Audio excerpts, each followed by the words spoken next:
Wyoming versus Montana. So I have a really tough challenge ahead of me.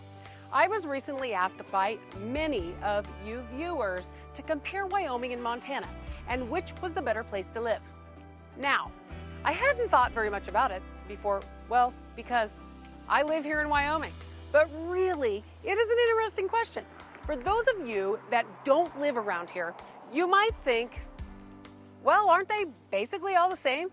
And for those of you that live either here in Wyoming or in Montana, you might be very adamant that they are completely different places to live. I have to say, you would both kind of be right. Hi, I'm Alisha Collins with RE/MAX the Group and the Alisha Collins Real Estate Team. While I am definitely pro-Wyoming, let's take a look at the similarities and differences between these two neighbors.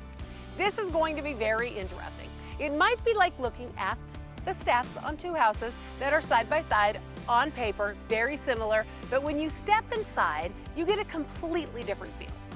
Let's look at the numbers and see how they stack up. Montana is just over 147,000 square miles. Wyoming is just under 98,000 square miles. So just about 2/3 the size of Montana. So more ground to be found in Montana. How many people call that ground home? Well, Montana boasts a touch over 1 million people. That sounds like a lot to me. But then again, that's because Wyoming only has just under 579,000 people. So maybe to other people, Montana's population isn't that large. Montana has almost double the people and 1/3 more of the space. So what does that mean? Well, if you're looking for space, Wyoming wins. Even with a larger area, due to the larger population, Wyoming has lower population density than Montana at 5.87 people per square mile. It comes in a full person per square mile lower than Montana's 6.86. Okay, what other numbers are important when looking at living somewhere else? How about median income? Well, according to this website, Wyoming wins there too. Wyoming has a median income of just over $64,000 a year, which is a little over 16% higher than Montana's median income of just under $55,000. The median home price in Wyoming is another winner for us, coming in at $220,500. The median home price in Wyoming is about 5% lower than Montana's $230,600. So higher income and lower home prices, I would say that is definitely a positive for Wyoming. What other numbers can we look at? How about taxes? Montana gets a big win with no sales tax, but then Wyoming gets a next win in the no state income tax area.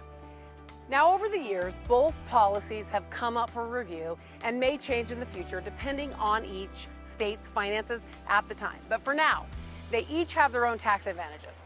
Again, I think the overall win has to go to Wyoming, though, with no state income tax. You don't always spend your entire income on things that have sales tax, so the savings might be greater in Wyoming than Montana. Plus, while Wyoming does have sales tax, it is still fairly low compared to other states. So let's see. Using purely numbers, I would say that Wyoming comes out a little ahead of Montana overall. I guess you could say that the lower population density could be a pro or a con depending on your opinion. Same thing with no income tax versus no sales tax. So both of these can be a point for either side.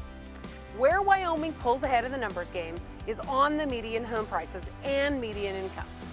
Since we are talking about taxes and numbers, we should probably touch on the fact that Wyoming is one of the best states for business. According to this website, it's actually the #1 state when it comes to business tax climate. But then, according to this site, Montana comes in at #1 and Wyoming at #9 best places to start your small business. As usual, it depends on which source and what measure to see which is best for business. Let's call this a draw yet again. Okay, so we all know living somewhere is more than just numbers. It's also the feel of the place. From what I know about both Wyoming and Montana, they are both known to have friendly, helpful, generous people. So equal there as far as I see. Both have small, quaint towns, medium towns, and larger cities. Of course, not too large. Billings is the largest city in Montana with just around 100,000 people. Wyoming's largest city is Cheyenne, which is just over 63,000 people. So if you are looking for large, Montana edges out Wyoming, but my guess is that if you're looking at these two states, you are not looking for just a large city. On the political side of things, Wyoming as a whole is a bit more conservative when compared to Montana. So depending on your political views, that might have you considering one over the other. But then again, one of the great things about both Montana and Wyoming is the independent spirit that is alive and well in both places. Basically, both states have a live and let live attitude about a lot of things, politics included, sometimes of course. So the field of place also includes climate and activities. And I should say that there's an abundance of both in both of the states. Okay, so when it comes to climate, I have to say that Montana probably wins by a hair. The average temperatures in Montana are actually a little bit warmer than Wyoming, 42.7 degrees compared to 42 degrees. A little, but there you have it, Montana wins. Additionally, while there are places in Montana that have a reputation for being windy, I think that Wyoming has an overall reputation for wind. If you want to check out more about the wind in Wyoming, check out my video that is named Wind in Wyoming. So overall, climate, it looks like Montana wins by just a little bit. Okay, so the last comparison that I can think of is all about the great outdoors. And I am not sure there is a winner there. Both states have amazing mountains, lakes, rivers for camping, hunting, fishing, wildlife viewing, skiing, and more. Both states have an equal number of national parks. They share Yellowstone, and Montana has Glacier National Park, and Wyoming has Grand Teton National Park. If there's an outdoor activity you want to try, you probably can do it in either Wyoming or Montana. So I'm not sure I've helped anyone decide which is better. It might be that, like beauty, the winner of Montana versus Wyoming is in the eye of the beholder. Like I said, I am a bit partial to Wyoming, but I do hope that I have answered some of your questions when it comes to the similarities and differences between Wyoming and Montana. If not, maybe you should come down for a visit and see for yourself why Wyoming should really win this debate. If you like what you see, please subscribe, comment. I'd love to chat with you about the real estate market, and we would love to help you find the home of your dreams. Have a great day.